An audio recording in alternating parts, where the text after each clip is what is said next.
Paul Schmitz, 119th Assault Helicopter Company. Jim Saufley with the 119th Assault Helicopter Company.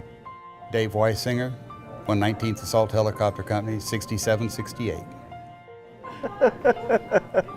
I'm the kid. No, We're I'm all the kid. crazy. We're all crazy. You were both there before. We all served in the same unit, but there was some overlap. He's the lap. And I'm the over and they're the lap. No, I was the first one over there. I served 67, 68. Tail end of my tour, Paul became one of the crew chiefs that flew with me while we were over there. And then 1st of November of 68, I got chopped down and shipped out. Then I got my own helicopter in December of 68, and my own crew. I'm a crew chief, and set left hand side. I was there 68, 69. Got there May 13th of 68. Shot down March 21st of 69, and was sent straight home from there. Spent March, April, and all of May in the hospital, and was released in the hospital in May of 68. Finished out my tour at Fort Rucker, Alabama. Married my wife while I was there. 1970, we came home to where we stay now.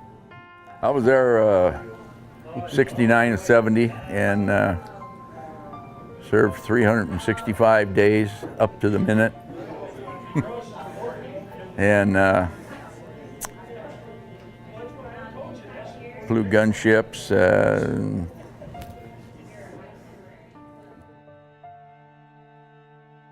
We've had unit reunions.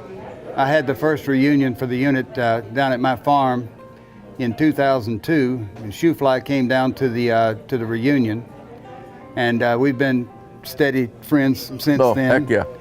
Been brothers ever since then. In 2005, I was coming back from Sturgis, and I came by Springfield. And when I came by Springfield, I was coming down to Branson to stay in the condo that I owned. And I knew Paul was up in Springfield, so I stopped by to see him for one afternoon and wound up spending the night there. And talking to Paul and his wife about all the stuff that was going on and the things that we have in common. And we've been tight ever since. So, you know, we see each other, 2-3 times a year?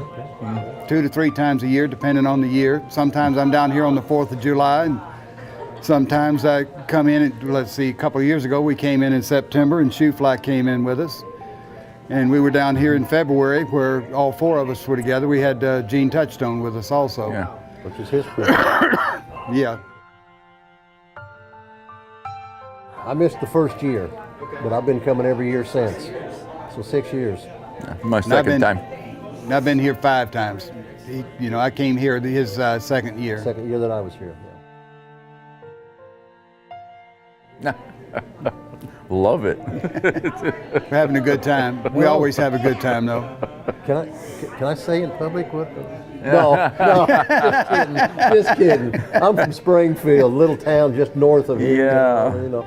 But I kind of grew up down this area. Kind of telling my age, but I can remember when Lake Taneycomo was called White River. So that goes back 1 or 2 days. Years really, but yeah, I actually grew up down here, and I watched Branson grow from a kind of a one-horse town to what it is today. And I'll tell you what, I couldn't be happier and more proud of Branson, because they have become the veteran mecca of the United States as far as I'm concerned. I've been in a lot of conventions and reunions with veteran groups and stuff. Yeah.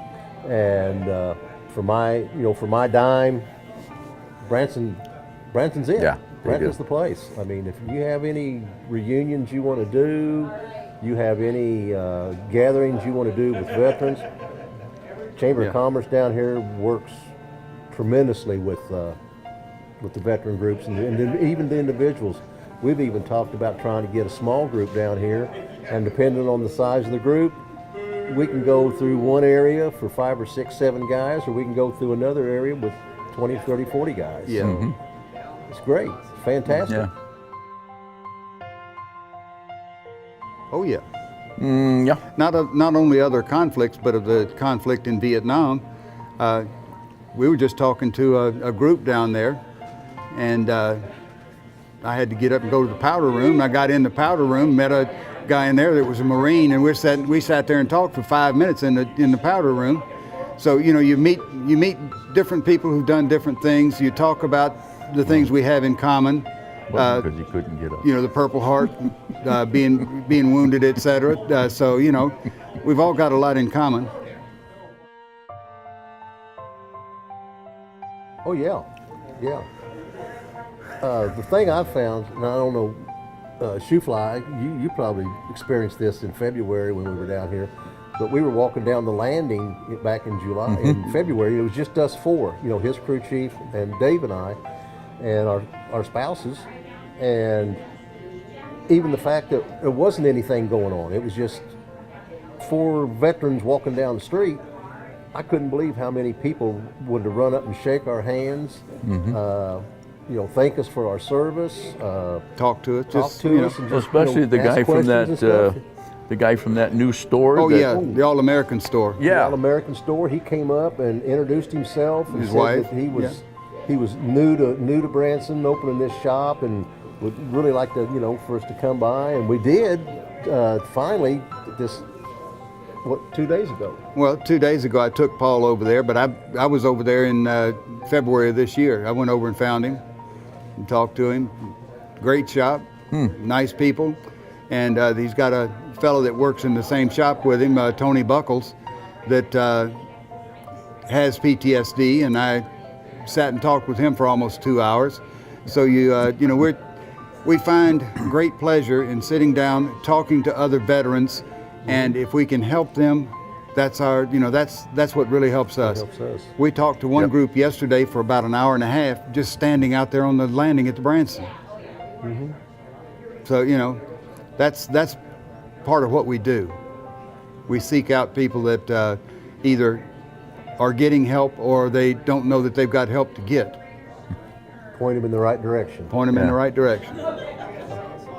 And Branson's a good place to do it too. Yeah. Yeah.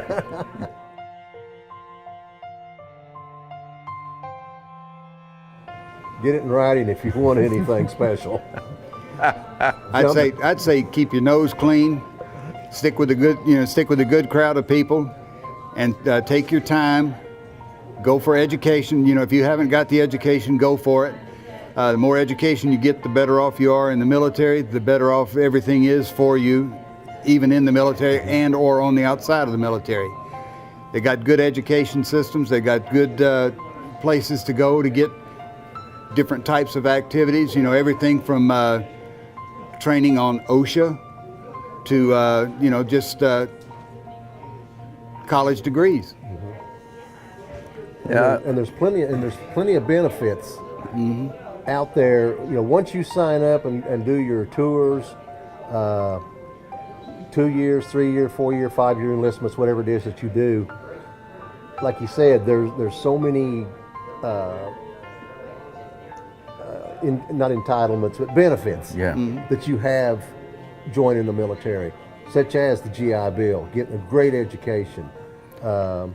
You make a career out of it, or if you go and do 6, 7 years, 8 years in the military, get out and get into the reserves end of it, or the National Guard end of it, complete your 30 years or whatever.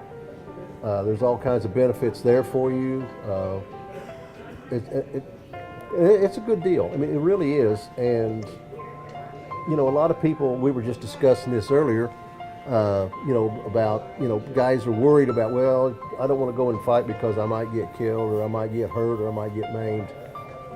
Chances are, if you get hurt or maimed in the military, is less than driving down the highway as a civilian. I mean, Yeah, we were pointing that out to a group of people.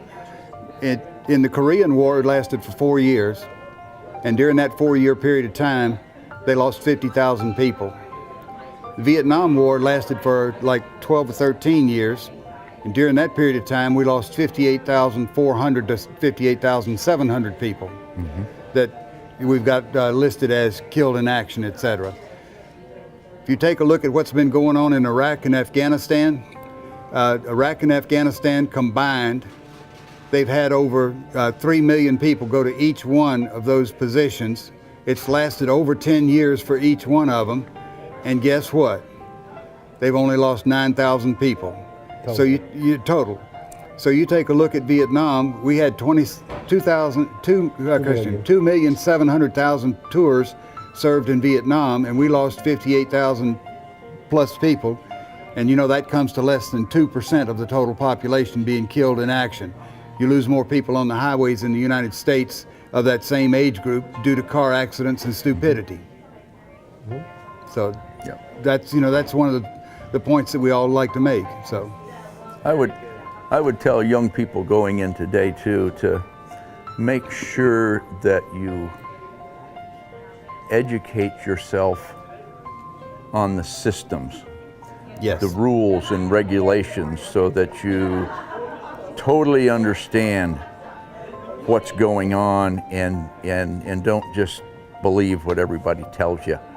Know what you can and can't do and all those kind of things to increase your knowledge of all of the rules and regulations of the military, and find out about the VA prior to getting out.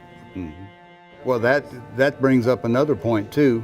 Once you've served your tour and you're in the, you know, you're over the military or you're done with the military or whatever, you're still entitled to go to the VA hospital for your medical care.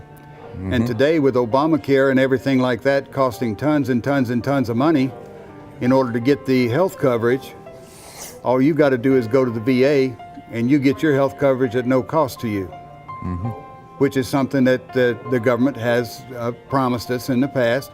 And you just have to learn how to use the system. And once you learn how to use the system, you can get anything you need. But you have to talk with the other veterans to find out how to go about getting the benefits that you need or the medical treatment that you need from the VA. You have to pressure doctors into giving you appointments to other locations or to other things to cover different problems that you got. Well, the recipient of a Purple Heart is not technically an award. It is a designation. It is an identification that you have been combat wounded, that you've been wounded in the service of your country. So, you know, it's an honor to receive one, but it's not something that you really want to go out and do on a routine basis. Yeah, you're not looking for one. You're not looking for one, but when you get one, it's because you have been there. Wear it proudly. And we wear it proudly. And it's painful.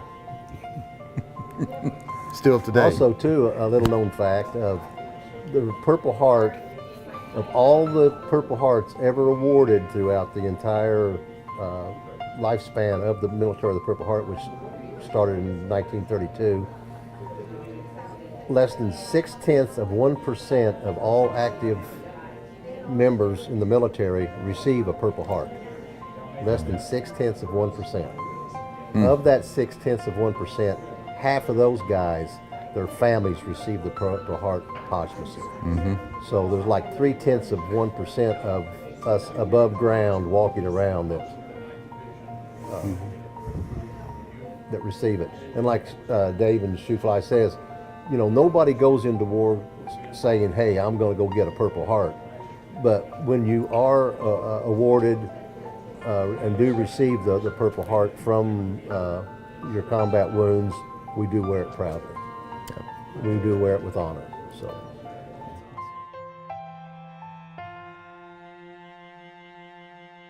Just the fact that we appreciate Branson taking care of us. They're that's awesome. for sure. They're awesome down here. It's been great.